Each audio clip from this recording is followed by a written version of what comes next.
Morning and welcome back to my channel. ইটালিতে প্রথম দিন ব্রেকফাস্ট টাইমেতে প্রচুর রকমের পেস্ট্রি খেয়েছি। ইটালিয়ান ফুড বলতে যা বুঝি সেগুলো সবকটাই ট্রাই করেছি। আমাদের স্টে ছিল আজকের জন্য।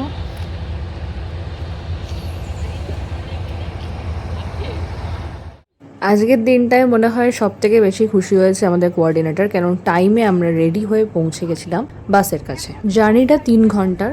আমরা এখান থেকে ডিরেক্ট যাব দ্য টাওয়ার অফ পিসা। দূরত্ব দেখাচ্ছে 279 কিলোমিটার। এই সময়টা বাসে যেতে যেতে মনে হয় সব থেকে বেশি উপভোগ করেছি। Das basically finance professional, born and brought up in Calcutta, working আর আলো দুয়ে মিলে ভালো, আর তাতেই বাঁধে যে তার বাসা, তারই নাম ভালোবাসা। ভালোবাসি, কিছু লেখালেখি করি একসাথেই। আমি এবং মিসেস একসাথেই কলেজ কমপ্লিট করি, ইউনিভার্সিটি কমপ্লিট করি, এমবিএ কমপ্লিট করি।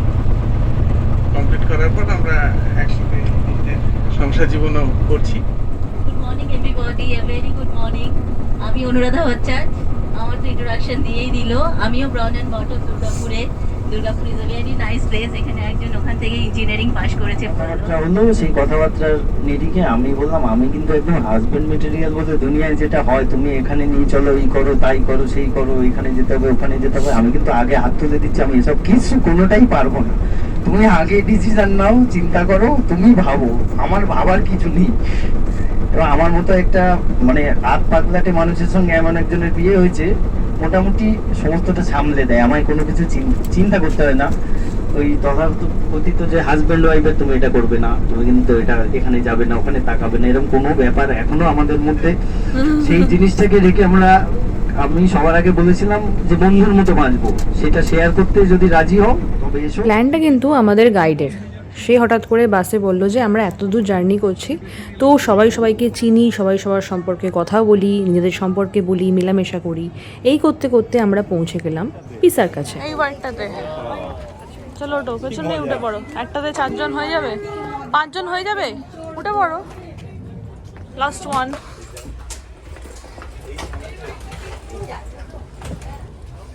এগুলোর নাম হচ্ছে ট্রলি ট্রেন, যেগুলো পিসার লোকেশনের কাছাকাছি চলে।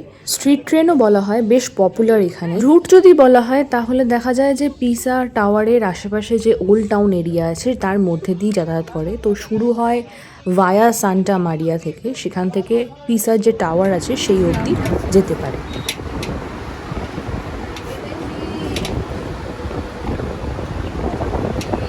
এটা একটা ওপেন এয়ার হুইলড রোড ট্রেন। জানলা আছে কিন্তু কাঁচ নেই, মানে একখানা ভিউ পাওয়া যাচ্ছে যেটা ফটোজেনিক বা ভিডিও করার জন্য বেস্ট। ওল্ড টাউনটার মধ্যে সমস্ত আর্কিটেকচার এবং হেরিটেজ সিটির মধ্যে আমরা ঘুরছি, খুবই সুন্দর দৃশ্য।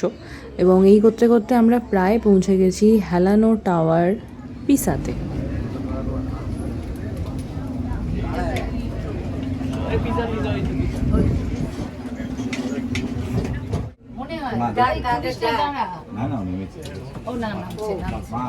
আমাদের গাইড সামনে সামনে যাচ্ছে, গ্রুপটাকে ফলো করতে বলেছে, কারণ এখানে হারিয়ে যাওয়ার সম্ভাবনা থাকে প্রচুর, আর অনেক রাস্তা রয়েছে যেগুলো গিয়ে মিলিত হচ্ছে সেন্টারে। একজনও হারিয়ে গেলে তাকে খুঁজে বের করা খুব কঠিন হয়ে যাবে। তো সেই কারণে আমাদেরকে খেয়াল রাখতে হবে যে আমাদের গাইড কোথায় যাচ্ছে, কারণ এখানে খুব কম লোকের কাছেই ফোন আছে, তো সেই কানেকশানটাও একটা সমস্যার ব্যাপার। আমাদেরকে গাইড অলমোস্ট সব কিছুই বলছেন যে পিসার ব্যাপারে, তার হিস্ট্রির ব্যাপারে, সেটা আমিও এখানেতে বলতে থাকবো।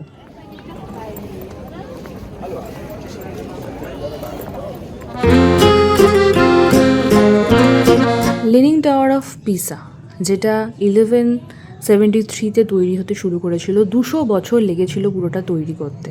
এটা একটা ক্যাথেড্রাল বেল টাওয়ার, যেটাতে 294 স্টেপস রয়েছে, which is located in square of miracles, যেটা 4 ডিগ্রি হেলানো রয়েছে। লাস্ট 2001 সালে সেটাকে পার্মানেন্টলি কভার আপ করা হয় যাতে কোনো রকমভাবেই ভেঙে না পড়ে। টাওয়ারে চড়ার জন্য আলাদা করে 20 ইউরো দিতে হয়। এই জায়গাটার নাম হচ্ছে Piazza del Miracoli, square of miracles. এখানে 4টে গ্র্যান্ড মেডিয়েভাল একদম মার্বেল বিল্ডিংস রয়েছে, যার মধ্যে রয়েছে পিসা ক্যাথেড্রাল, একটা leaning tower of Pisa bell tower, আর রয়েছে বাপটিস্ট্রি, আর একটা সেমেট্রি আছে। তবে এই 4 দেওয়ালের বাইরে কিন্তু প্রচুর মার্কেট রয়েছে, সেখানে আমরা লাঞ্চ করতে বসছি। লাঞ্চ মোটামুটি এখানের সব জায়গাতেই হচ্ছে, নয় ম্যাকডোনাল্ডস, নয় কেএফসি, নয় বার্গার কিং এরকম। তো ম্যাকডোনাল্ডসেরই একখানা মিল আমরা অর্ডার করেছি সবার জন্য। আমাদের মিলে রয়েছে চিকেন বার্গার, ফ্রেঞ্চ ফ্রাইজ, ফ্রুটসের মধ্যে অ্যাপেল রয়েছে আর কোল্ড ড্রিঙ্কস।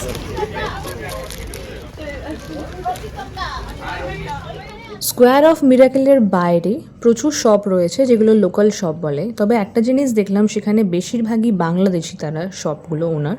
তো আমরা ওখান থেকে কিছু জিনিস কালেক্ট করার জন্য দেখছি। আমরা যেখানেই যাই সেখান থেকে কিছু না কিছু মেমোরি হিসেবে কালেক্ট করে আনি।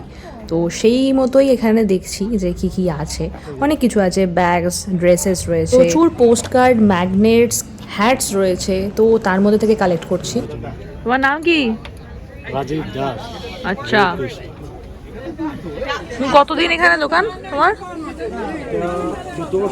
14 বছর এখানেই থাকো?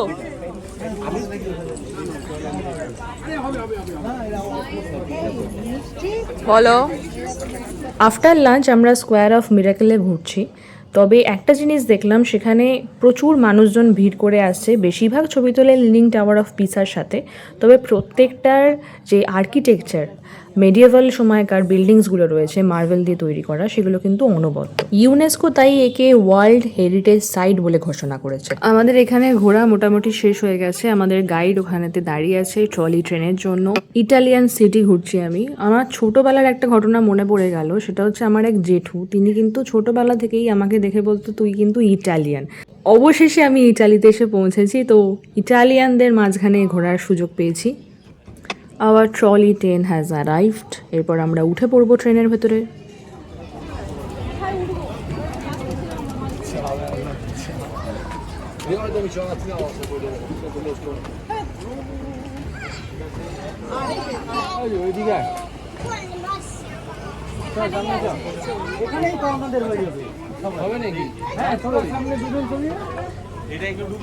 না না, তুমি ঢোকো। যদি হয় সুজন, তেঁতুল পাতায় 9 জন। এটা চলে ওখানে আসবে, এখানে চলে যায় না, এখানে পেড্রো। তুই তো হিরো, আমাদের হিরো আলম। বলো কি যেন বলছিলে একটা তুমি? যাই বলো, এখানে ঘুরে কিন্তু মন খুশ হয়ে গেছে আমার। ছবি তোলা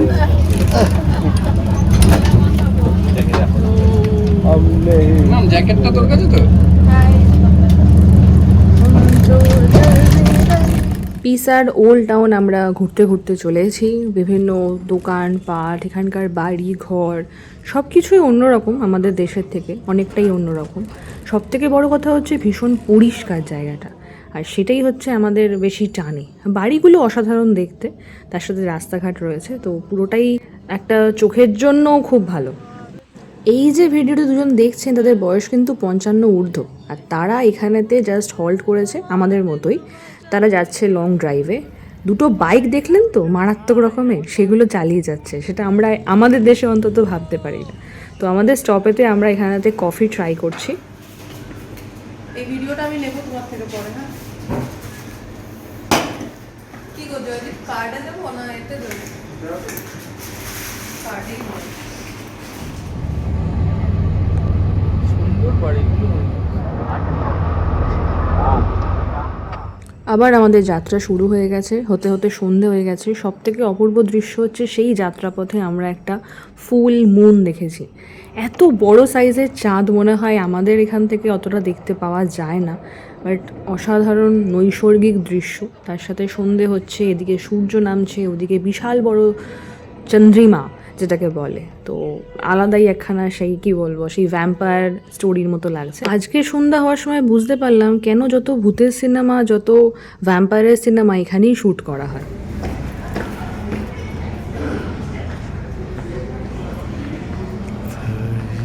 হোটেলে পৌঁছে আমরা সবাই ওয়েট করছি। আমাদের গাইড আমাদের সবাইকে চাবি প্রোভাইড করবে, মানে কিজ প্রোভাইড করবে। তারপর আমরা যে যার রুমে যাব।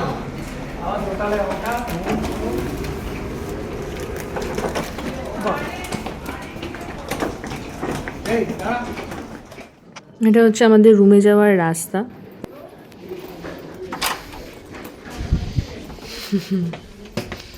তুমি ব্যবস্থা করে দিয়েছো? এখানে অন্ধকারে রেডি হতে পারবে লোকে? রেডি কোথায় হবে?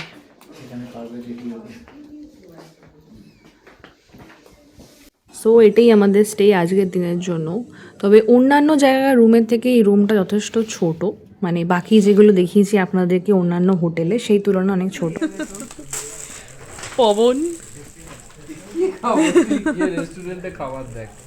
আজকের ডিনারটা কিন্তু খুব খুব একটা পছন্দ হয়নি আমাদের। প্যাকেজ খাবার ছিল, ইন্ডিয়ান মিল। খাবার পছন্দ হয়নি, কিন্তু মন ভালো করার জন্য একটা রাস্তা পেয়েই গেছি। সেটি হচ্ছে আমার হাজবেন্ড আর তার পিয়ানো। আসুন শোনা যাক।